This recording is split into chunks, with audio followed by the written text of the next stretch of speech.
जो सर्वे भद्राणि पश्यन्तु मां कश्चित दुख भाग भवेत्। आदरणीय जस्टिस उमेश चंद्र जी माहेश्वरी द्वारा दीप प्रज्वलन किया गया। अब मैं बड़ी विनम्रता पूर्वक सम्माननीय उमेश चंद्र माहेश्वरी साहब से अनुरोध करूं। हम संपूर्ण विश्व का सुख चाहते हैं, संपूर्ण विश्व परिवार का सुख चाहते हैं और सब सुखी हों, स्वस्थ हों और सुरक्षित हों। इसी भावना के साथ मैं आयोजकों को और यह मंच हैंडओवर करता हूं। वे संबंधित चिकित्सकों से हम सबको मार्गदर्शन दिलवाकर हमें लाभान्वित करें। बहुत बहुत धन्यवाद। अपनी ओर से बहुत बहुत साधुवाद देता हूं, धन्यवाद ज्ञापित करता हूं आप पंकज अटल टीम माहेश्वरी कोरोना वॉरियर्स की ओर से कि आपने इतने भव्य कार्यक्रम का दीप प्रज्वलन किया। मैं आदरणीय पंकज अटल जी से अनुरोध करूं कि वे आज के इस कार्यक्रम की क्या आवश्यकता पड़ी, क्यों, क्या, किस सोच से उन्होंने कोरोना वॉरियर्स की टीम का गठन किया और पूरे प्रदेश में एक नया आयाम स्थापित किया। पंकज अटल जी अपने इस कार्यक्रम पर अपने विचार रखें। डॉक्टर पंकज अटल जी। सभी को जय श्री कृष्णा। कि कोई एक सोच होती है, उस सोच के कारण ही हम लोग किसी काम को करने की मेहनत करते हैं, जज्बा रखते हैं। और इस कड़ी में मेरे लिए प्रेरणास्पद रहे भाई योगेश जी मुंद्रा जो डॉक्टर साहब हैं। मैं आज के इस अवसर पर ज्यादा न कहते हुए अपने पूरी टीम का, पूरे समाज बंधुओं का सादर सादर नमन करता हूं और इस भावना के साथ कि आने वाले समय में हम लोग इसी भावना के साथ, इसी उद्देश्य के साथ आगे समाज की सेवा करते रहेंगे। और डॉक्टर्स जो हमारे ईश्वर हैं, हमारे भगवान हैं, हम उनके माध्यम से हमारे एक भी समाज बंधु को, एक भी राष्ट्रीय बंधु को इस बीमारी से ग्रसित नहीं होने देंगे। अगर हो गए हैं तो उन्हें हर हाल में ठीक करने का और उन्हें सही करके घर पहुंचाने का माजदा रखते हैं और ये कोशिश करते हैं। और इसी के साथ मैं अपनी वाणी को विराम देता हूं और सभी डॉक्टरों का शत शत नमन करता हूं, मेरे साथियों का नमन करता हूं। जय महेश, जय हिंद, जय भारत। मुंद्रा साहब, योगेश मुंद्रा जी हमें समाज के जो गौरव हैं वो उपस्थित हुए हैं। मैं यह कहकर कि गमों की आंच पर आंसू उबाल कर देखो, बनेंगे रंग किसी पर डाल कर देखो, तुम्हारे दिल की चुभन भी जरूर कम होगी, अरे किसी के पांव का कांटा निकाल कर देखो। हजारों हजार समाज के बंधुओं के पांव का कांटा निकालने का काम जिस व्यक्ति ने किया है वो डॉक्टर योगेश मुंद्रा जी हमारे बीच में है। मैं आग्रह करता हूं कि डॉक्टर प्रमोद झवर जी को भी आमंत्रित करता हूं। वे प्रश्नों के उत्तर डॉक्टर प्रमोद झवर जी देंगे और जो प्रश्न आए हैं जिनका कंक्लूजन करके, सार निकाल करके डॉक्टर योगेश मुंद्रा जी ने अथक परिश्रम किया है, उन प्रश्नों को रखेंगे डॉक्टर योगेश मुंद्रा जी। जनरल सर्जरी एमएस अरबिंदो अस्पताल इंदौर से हैं, हमारे सबके मार्गदर्शक हैं डॉक्टर मुंद्रा जी। प्रमोद झंवर जी उनके जवाब देंगे। आप आमंत्रित हैं, आप डॉक्टर योगेश मुंद्रा साहब। Good afternoon Pramod sir. हो पा रहा हूँ मैं। गुड आफ्टरनून, जय श्री कृष्ण, जय महेश।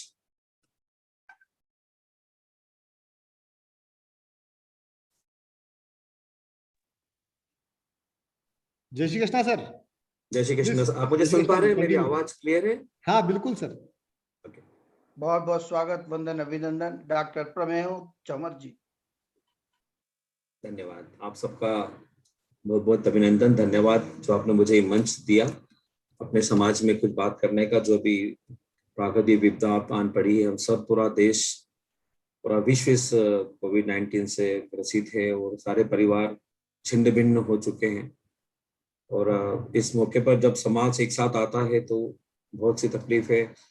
डॉक्टर अपने लेवल पे काम कर रहे हैं, लेकिन ये बहुत सोशल बीमारी जैसी भी है, क्योंकि मरीज के अटेंडेंट साथ में नहीं होते हैं और दवाइयों की किल्लत, बिस्तर की किल्लत और एक सपोर्ट की किल्लत जो अब समाज ने इकट्ठा होकर की है। बहुत साधुवाद है इनको, प्रणाम है सभी कोरोना वॉरियर्स को जो समाज के लिए इतना काम कर रहे हैं।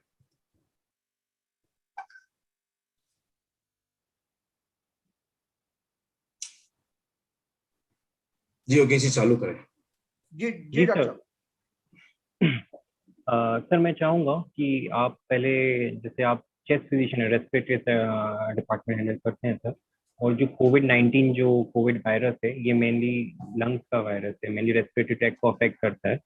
मैं चाहूंगा कि आप तो थोड़ा सा ब्रीफ में आप जो भी दर्शक देख रहे हैं उनको एक बार थोड़ा ब्रीफ करें कि क्या कोविड है और ये सेकेंड वेव जो आई है, इस सेकेंड वेव में हमको क्या नए सिम्टम्स देखने को मिल रहे हैं और उसका हम लोग उपचार किस तरह से कर रहे हैं। ये आपने बहुत अच्छा प्रश्न किया डॉक्टर योगेश जी, क्योंकि हम देखते थे पहला जो कोविड की वेव्स आई थी उस समय परिवार में से एक आधा पेशेंट होता था और उसका सारा उस समय कोई गाइडलाइंस एकदम क्लियर कट नहीं थी। धीमे धीमे सभी लोग इस वायरस के बारे में इसके ट्रीटमेंट के बारे में कुछ गाइडलाइंस भी नहीं थी, फिर धीमे धीमे हम लोग सीखने लगे। पहले शुरू में जो था वायरस का इन्फ्लुएंजा लाइक इलनेस जैसे सिम्टम्स थे, यानी नाक की सर्दी होना, तेज बुखार आना और उसके बाद में इमीडिएटली 5-6 दिन के बाद में आदमी को सांस उखड़ना, ऑक्सीजन का कम होना और पेशेंट की मृत्यु बहुत जल्दी हो जाती थी।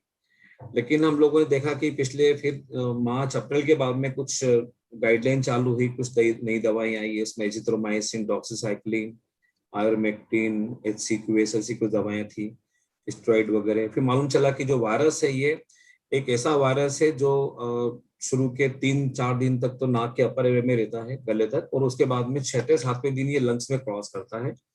और इसकी प्रोपेंसिटी, इसकी खासियत है कि ये इसकी हाइपर कोगुलेबल स्टेट बनाता है, यानी ऐसा वायरस जिसके अंदर की जो ब्लड के अंदर की गाढ़ापन होने से हमारे जो सांस तलिका के जो एल्वेलाई होती है वहां पर एक ऐसी लेयर बन जाती है जिससे ऑक्सीजन क्रॉस नहीं होता और वह पेशेंट को लक्षण आना शुरू होते हैं, ऑक्सीजन ड्रॉप होना शुरू होता है और पेशेंट को तकलीफ होती है। और सेकंड मोस्ट कारण था क्योंकि पेशेंट्स को अर्ली स्टेज में 1-2 दिन फीवर आता है, उसके बाद पेशेंट को ठीक लगता है और 6वें-7वें दिन उसकी सांस उखड़ना शुरू होती है। तो जब ये वायरस लंग्स के एल्वेलाई से जाता है जहां पर साइटोकाइन्स स्टॉर्म बोलते हैं जिसे, क्योंकि उस समय वायरस सारे ब्लड के अंदर फैलता है और सारी चीजें डिस्टर्ब करता है, वो सब मल्टी सिस्टेमिक कार्डियक इन्वॉल्वमेंट है, न्यूरल इन्वॉल्वमेंट है, किडनी के इन्वॉल्वमेंट है, वहां जाके उसको इकट्ठा होकर उसकी बीमारी को बढ़ाता है। तो ये वायरस की जो प्रोपेंसिटी है, एक तो हाइपर कोगुलेबल स्टेट यानी क्लॉटिंग बनाना और साइटोकाइन स्टॉर्म बनाना एक महत्वपूर्ण चीजें थी जो हम लोग शुरू में इसको समझते नहीं थे, लेकिन अब उसका बारे में बहुत सी चीजें हमें मालूम है और ट्रीटमेंट हम अर्ली कर लेते हैं। तो पहली वेव में तो ये था कि परिवार से एक आधा सदस्य बीमार होता था, लेकिन अब हम देखें तो एक परिवार इन्वॉल्व होता है और जब तक सिम्टम्स एक को आते हैं सारी के सारे घर के लोग जो उसके क्लोज कॉन्टेक्ट के लोग हैं वो इन्वॉल्व हो जाते हैं। और वही तो हम करते हैं, क्लोज कॉन्टेक्ट ट्रेसिंग से हम लोग पेशेंट पकड़ते थे। पहले किसी कॉलोनी में होता था तो वो घर को अपन सील कर देते थे, मोहल्ला सील कर देते थे, जो भी कंटेनमेंट एरिया था उसको सील कर देते थे कि यहाँ से स्प्रेड नहीं हो। और मोस्टली स्प्रेड का तरीका था ये रेस्पिरेटरी वायरस का है, ये कफिंग से जाता है, नाक के सिक्रेशन से जाता है, कफ के सिक्रेशन से जाता है और उसके जो बॉडी के फ्लूइड से उससे बाहर जाता है। तो हम लोगों को ये पता था कि ये पेशेंट को आइसोलेट करने से, उसको क्वारंटाइन करने से कम 14 दिन की साइकिल होती है, 2 वीक के अंदर साइकिल में वायरस तो निकल जाता है बॉडी से। और फिर उसकी पहले गाइडलाइंस थी कि उसका RT-PCR टेस्ट कराएं, लेकिन अब गाइडलाइंस ऐसी है कि कोई भी पेशेंट जिसको ऑक्सीजन नहीं लग रही है 3 दिन के लिए, कोई पेशेंट को फीवर नहीं है, तो उसको RT-PCR टेस्ट की जरूरत नहीं है। अगर कोई ऑफिशियल जाता है, किसी को चाहिए कि भी इसको सर्टिफिकेट चाहिए, वो अलग बात है, लेकिन कई बार वो 2 वीक के बाद में भी RT-PCR पॉजिटिव आता है तो वो वायरस से डेड मानते हैं, वो उनमें इतनी ताकत नहीं होती कि दूसरे को इन्फेक्शन फैलाए। तो ये बहुत जागरूकता जरूरी है कि बार बार RT-PCR टेस्ट नहीं करा जब तक तो डॉक्टर आपको नहीं बताया कि उसकी जरूरत है कि नहीं है। तो रेस्पिरेटरी सिम्टम्स तो थे। अब हम नॉन रेस्पिरेटरी सिम्टम्स की बात करें तो जैसे एनोस्मिया, नाक में से स्मेल नहीं आना, लॉस ऑफ टेस्ट होती थी, कुछ लोग GI सिम्टम्स से प्रेजेंट होते थे, अनएक्सप्लेन्ड डायरिया होता था, एब्डोमिनल पेन्स होते थे। अभी कुछ सिम्टम्स आए जॉइंट पेन के साथ में, अर्टिकेरिया के साथ में लाल लाल चकते हो जाना पेशेंट्स को। यानी अब तो कोई भी चीज अगर आती है, कोई भी फीवर आता है या कोई भी अनयूजुअल सिम्टम्स आता है तो सबसे पहले कोरोना को ही रूल आउट करना है। पेंडेमिक है, दूसरी बीमारियां है ही नहीं इस समय। लेकिन जो लोग अपनी दवाएं हाइपरटेंशन की ले रहे हैं, डायबिटीज की ले रहे हैं, वो दवाएं नियमित ले रहे हैं, नियमित पॉजिटिव अपने दिनचर्या में रखें, क्योंकि नींद प्रॉपर होना, पॉजिटिव सकारात्मक विचार होना बहुत जरूरी है। अभी हम लोग रोज पेपर पढ़ते हैं तो सब जगह ही खबरें आती कि इतने मर गए। हम लोग पेपर पढ़ते हैं, हमारे बहुत क्लोज फ्रेंड चले जाते हैं जिनको हम जानते हैं, तो मन में एक भावना जो अपने हार्मोनल जो डिस्टर्बेंस हो रहा है बॉडी के अंदर, एक हतोत्साहित की भावना, उसको हम लोग थोड़ा पॉजिटिविटी मिलाएं, हम थोड़ा क्रिएशन करें। ये भी देखें कि कितने लोग बच रहे हैं। कभी लोग देखते हैं आज हम लोग जितने एडमिट हुए कितने पेशेंट बाहर आ रहे हैं। वैसे कोरोना की मॉर्टिलिटी मात्र 2% है, लेकिन उससे कॉम्प्लिकेशन काफी देखने को मिल रहे हैं। मुझे विश्वास कीजिए, जो लोग जल्दी ट्रीटमेंट के लिए आए हैं वो सारे पेशेंट ठीक हुए हैं, सारे पेशेंट ठीक हुए हैं। तो मुझे लगता है कि हर कोई भी फीवर, कोई भी सर्दी खांसी, कोई भी अनयूजुअल सिम्टम्स हो तो उसका तुरंत डॉक्टर को दिखा के उसकी RT-PCR टेस्ट, जो कि पहली डायग्नोस्टिक टेस्ट होती है, उसके बाद में हम लोग देखते हैं इन्फ्लेमेटरी मार्कर्स देखते हैं कि उसमें CRP कितना बढ़ा हुआ है, C रिएक्टिव प्रोटीन कितना बढ़ा है, LDH कितना है, सीरम फेरेटिन कितना बढ़ा है। और उसके बाद में अगर 7वें दिन साइटोकाइन स्टॉर्म की बात बोलते हैं कि 7वें दिन कुछ प्रॉब्लम है क्या, तो IL-6 हम लोग देखते हैं, इंटरल्यूकिन 6 देखते हैं।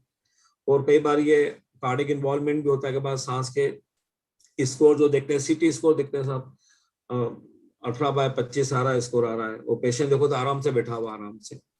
तो ये CT स्कोरिंग का भी जो वो एक रेडियोलॉजिकल फाइंडिंग है, वो कई चीजों से आती है। हाइपर इम्यून रिस्पॉन्स के जो लोग थे उनमें ज्यादा प्रॉब्लम है। इस बार ये देखने में आया कि जो लोग जिनकी इम्यून सिस्टम अच्छी थी वो लोग ज्यादा लड़े वायरस से, उनको तकलीफें ज्यादा हुई। इसलिए बीमारी अल्कोहलिक्स में, स्मोकर्स में या गरीब तबके में बीमारी कम आई है।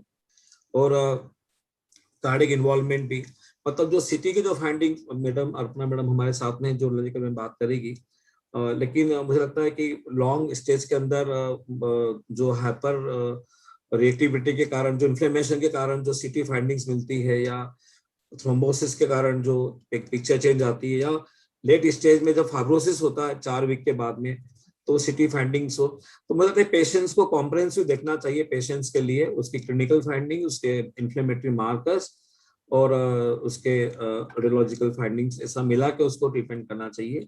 बहुत से पेशेंट्स होम क्वारंटाइन से ठीक हो रहे हैं, लेकिन ये वेव जो है, सेकंड वेव का बहुत इंपॉर्टेंट एस्पेक्ट बता रहा हूँ। पहले दिन सिटी स्कैन कराने की जल्दी कभी नहीं करें, क्योंकि वो जब 7वें दिन 6ठे दिन जब लंग्स में जाता है तब सिटी फाइंडिंग आती है। बहुत से लोग आते हैं वो साहब 0/25 स्कोर है पहले दिन, क्योंकि सिम्टम जब 7वें 8वें दिन जाते हैं तो एकदम वो सिटी स्कोर चेंज होके 12/25 हो जाता है, तो एकदम घर में माहौल हो जाता है कि कैसे हो गया डॉक्टर साहब। तो सिटी स्कैन का जो गाइडलाइंस है वो कम से कम 6-7 दिन के बाद में करा तो एग्जैक्टली पोजीशन मिलेगी।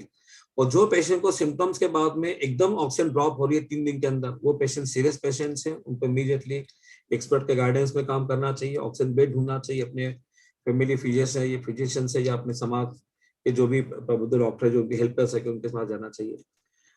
और ऐसा बहुत सा ट्रीटमेंट, ओरल ट्रीटमेंट अवेलेबल है जो हम लोग देते हैं शुरुआत कंडीशन में, लेकिन हमेशा हर थर्ड डे उसको देखे पेशेंट को कि उसका CRP तो नहीं बढ़ रहा है।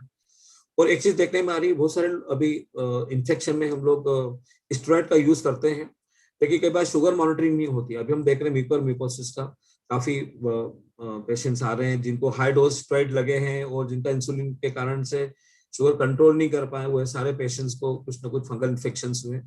तो ये नए कॉम्प्लिकेशन है जो हम लोग देख रहे हैं, जो पहले भी उसमें नहीं थे। तो मुझे लगता है कि इसे डरना नहीं, इसे समझना होगा, हम सबको एक साथ होना होगा। और कोई भी एबनॉर्मल सिम्टम्स पहले स्टेज से ही उसको प्रॉपर उसका इवैल्यूएशन होना जरूरी है, प्रॉपर ट्रीटमेंट होना जरूरी है, प्रॉपर उसके डायग्नोस्टिक फैसिलिटी होना जरूरी है। और दवाई के बारे में भी हमें सब लोगों को, समाजजनों को आगे आके उसका जो भी कुछ दवाइयां हैं, जैसे टोसी लगती है जब साइटोकाइन स्टॉर्म्स के अंदर लगती है, या अभी बाकी दवाएं तो रेमडेसिविर की मालूम ही आपको किल्लत कितनी है, जिसका भी इम्पोर्टेंस ये है कि शुरू के अंदर के पेशेंट को फीवर है तो रेमडेसिविर का रोल होता है 3 से 4 दिन, 5 दिन तक। 5 दिन के बाद में कोई पेशेंट आता है तो रेमडेसिविर का कोई रोल नहीं है। कई पेशेंट रेमडेसिविर का में बिगड़े भी हैं, मतलब एक वो कोई मेन दवाई नहीं है। इससे अच्छा तो डेक्सोना इंजेक्शन है, जो कई ट्रायल्स में आ गई है कि अगर हम डेक्सामेथासोन का इस्तेमाल करते हैं तो वो it is equivalent to the remdesivir. तो ऐसा पैनिक की सिचुएशन नहीं करें कि ये एक दवाई अवेलेबल नहीं है तो हमारा मरीज गंभीर हो जाएगा। ये डॉक्टर के विवेक पे छोड़ें और वो जो भी अपनी क्वेरी से डॉक्टर से बात करें, जिससे अपने, क्योंकि इमोशनल एक आदमी बोले रेमडेसिविर लाओ तो सारे घर के लोग लग जाते हैं पीछे पीछे। और यही चलन होता है कि जो नकली दवाइयां का और जो अपन लोग जो दवाइयां प्रचलन में नहीं, वो दवाई का यूज करते हो, मरीज गंभीर अवस्था में पहुंच जाता है। तो अगर वो कुछ प्रश्न हो तो योगेश जी आप। जी सर, मेरे काफी क्वेश्चंस तो आपने जो ब्रीफ किया है उसमें काफी क्वेश्चंस कवर हो गए हैं। फिर भी कुछ क्वेश्चंस ऐसे हैं, जैसे सर अभी व्हाट्सएप पे और सोशल मीडिया पे कुछ प्रिस्क्रिप्शंस चल रहे हैं मेडिसिन के, क्या ये प्रिस्क्रिप्शंस बिना गाइडलाइंस के पेशेंट्स को लेना चाहिए? मेरे काफी फ्रेंड्स लोगों ने ये क्वेश्चन रेज किए हैं जो कि रजिस्ट्रेशन हुए हैं उसमें।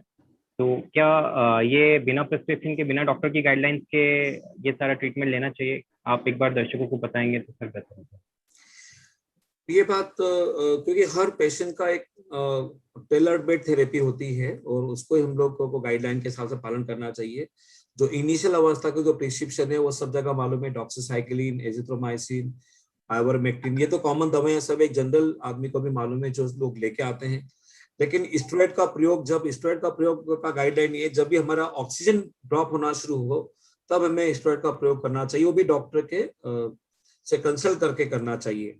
उसके अलावा बहुत सी दवाइयां हैं जो एंटीबायोटिक जो हम लोग यूज करते हैं लोअर एयरवे के लिए, सिफरॉक्सिम वगैरह, वो भी कई बार जरूरी नहीं होती, वो भी हमें डॉक्टर के उसमें ही करना चाहिए। और सब लोगों को मालूम चल गया कि विटामिन डी के रोल क्या होते हैं। बहुत से लोगों की विटामिन डी और B12 कम आते ही थे हमारे लोगों में जो एक्सपोज नहीं होते सन के, तो उनकी भी कमियां होती थी। तो ये जो सप्लीमेंटल थेरेपी है, लेकिन मेन दवाइयां इसमें 3 दवाइयां मेन है जो हमें मालूम होना चाहिए। जो इनिशियल प्रिस्क्रिप्शन आते हैं वो डॉक्सीसाइक्लिन के आते हैं, सुबह शाम आइवरमेक्टिन है, कुछ लोग एजिथ्रोमाइसिन भी करते हैं, और साथ में विटामिन डी है और विटामिन सी है, जिंक का सप्लीमेंटेशन है, क्योंकि प्रोटीन से लड़ने से क्षमता बढ़ती है। तो हमारे नेचुरल रिसोर्सेज का हम उपयोग करें, दूध है, हमें पनीर की चीजें, ये सब दाल वगैरह लें जिससे इससे हमारे बढ़े। और कुछ लोग को जो क्रॉनिक इनिशिएटेड है उनको भी हम लोग को फुल सप्लीमेंट का देते हैं जिसमें शुगर फ्री, क्योंकि शुगर हर किसी की बढ़ी हुई आएगी, तो शुगर फ्री दवाइयों का यूजुअली ज्यादा प्रचलन है। और सेकंड अवस्था में जब पेशेंट भर्ती होता है तो वहाँ तो 3 दवाइयाँ, मोस्ट दवाइयाँ उपयोगी है, वो है ब्लड को जो थीनिंग करती है, जैसे ड्रग का नाम है एनॉक्सिपेरिन दवाई है, जिससे में ये जो ब्लड के क्लॉट बनते हैं वो जरूरी दवाई है। स्टेरॉइड बहुत जरूरी है, सिंपल एक एंटीबायोटिक, क्योंकि ये वायरल इन्फेक्शन है, एंटीबायोटिक का बहुत ज्यादा रोल नहीं है।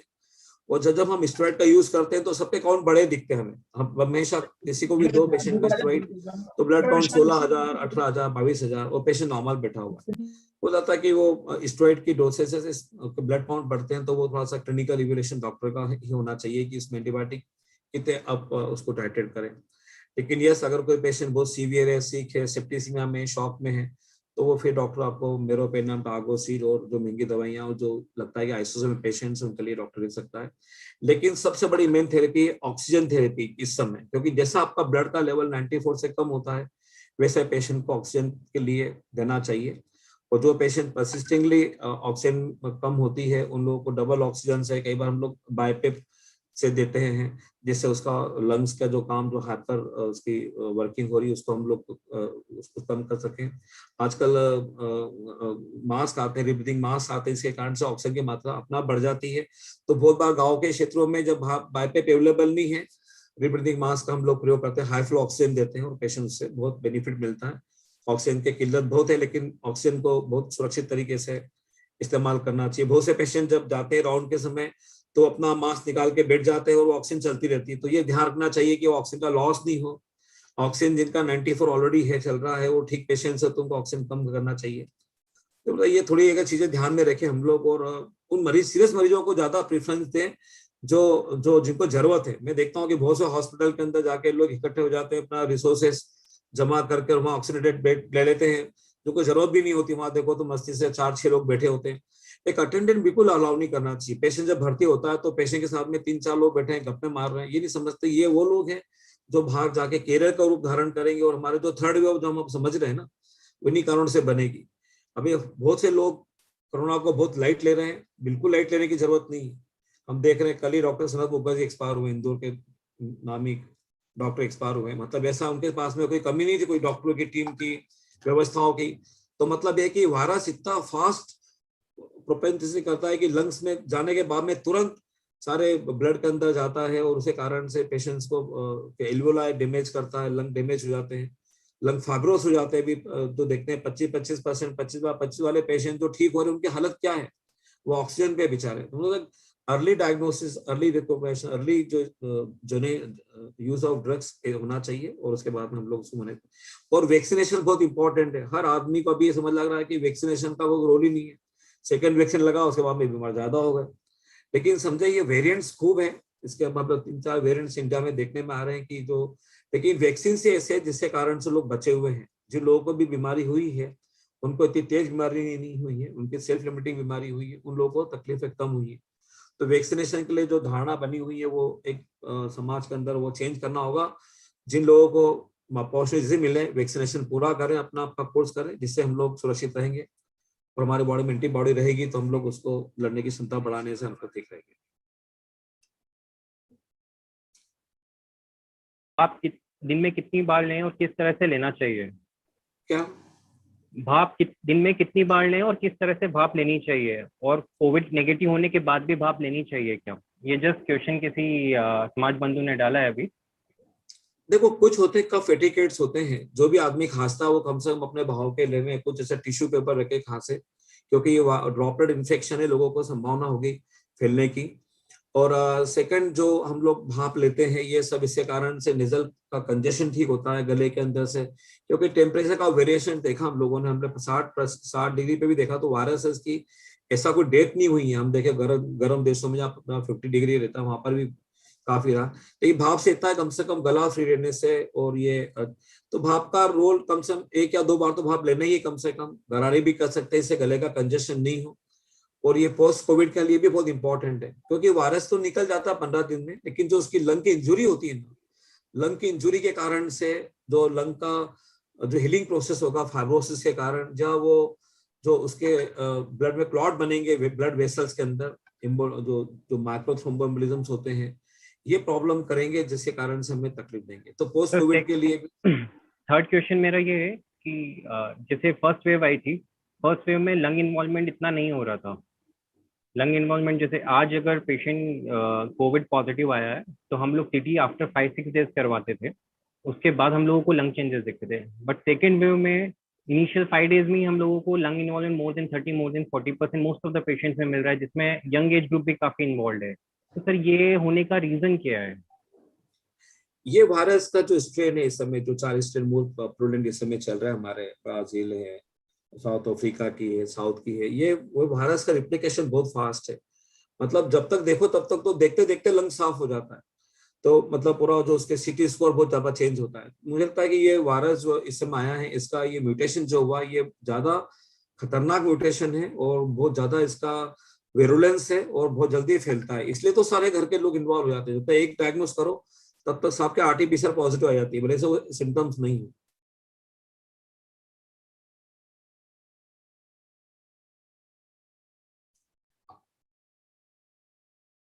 आप अनम्यूट कीजिए। अनम्यूट करें। ठीक सर, कुछ क्वेश्चन ऐसे हैं कि जो कैंसर के पेशेंट्स हैं, जो कोविड पॉजिटिव, हेलो जी जी सर, कैंसर के जो पेशेंट्स हैं जो कोविड संक्रमण से ग्रसित हैं, तो उन्हें क्या विशेष सावधानियां रखनी चाहिए? और उनके एसोसिएटेड में जो हार्ट के पेशेंट हैं, जो डायबिटिक हैं, जो हाइपरटेंसिव हैं, ऐसी बीमारियां होने पर भी उनको संक्रमण से कैसे सावधानी रखनी चाहिए? और उनकी जो नियमित दवाइयां हैं जो कंटिन्यूस चलते रहना चाहिए, जो कि आपने ऑलरेडी अभी कवर किया है, तो थोड़ा सर इसके बारे में, जो कैंसर के पेशेंट्स हैं उनके लिए आप थोड़ा ब्रीफ कर पाएंगे सर? क्योंकि जिन लोगों की इम्यूनिटी कम होगी ऐसे लोगों को हमको सेग्रीगेट करना, क्योंकि ये लोग बहुत इससे प्रोन होंगे, कोई भी इन्फेक्शन को लेने में बहुत आसानी से इन्फेक्शन उनको हो सकता है। तो ये पेशेंट या ये जो लोग हैं जिनकी लो इम्यूनिटी लेवल है, जो स्टेरॉइड पे हैं, या जो लोग ऑलरेडी कीमोथेरेपी पे हैं, या और कुछ इम्यूनोसप्रेशन चल रहे हैं, इन पेशेंट्स को हमें बचाना है। तो इन लोगों को अभी इस समय ज्यादा घर के बाहर नहीं निकाले। जो हम लोग अभी देख रहे हैं कि जो पेशेंट्स एक्सपोज होना, किसी काम वाली बाई से आ रही घर से इन्फेक्शन, लोग साल भर नहीं निकले, लेकिन अचानक घर में कोई एम्प्लॉयमेंट चेंज हुआ, उसको बीमारी नहीं है, लेकिन वो सब्जी वाले से लेकर, दूध वाले से लेकर, पेपर वाले से लेकर, कोई भी आदमी, सिक्योरिटी से लेकर, तो हमारा इन्फेक्शन किसी भी एंगल से हो सकता है। लोग कई साल भर घर से बाहर नहीं निकले लेकिन उनको भी इन्फेक्शन हो रहा है। तो हमें तो एक तो ये देखना पड़ा कॉन्टेक्ट ट्रेसिंग। तो ऐसे जो ग्रुप है जिनकी इम्यूनिटी डाउन है, उन लोगों को हमेशा होम आइसोलेट करके रखें, उनको बाहर निकालने की जरूरत नहीं है। और निकले तो ट्रिपल लेयर मास्क से निकले, और पूरा सोशल डिस्टेंसिंग और ट्रिपल मास्क और हैंड सैनिटाइजर का प्रयोग करके निकले। और जो पेशेंट्स ऑलरेडी हाइपरटेंशन है, जो ऑलरेडी दवाएं ले रहे हैं, वो बिल्कुल नियमित दवाएं लेवें।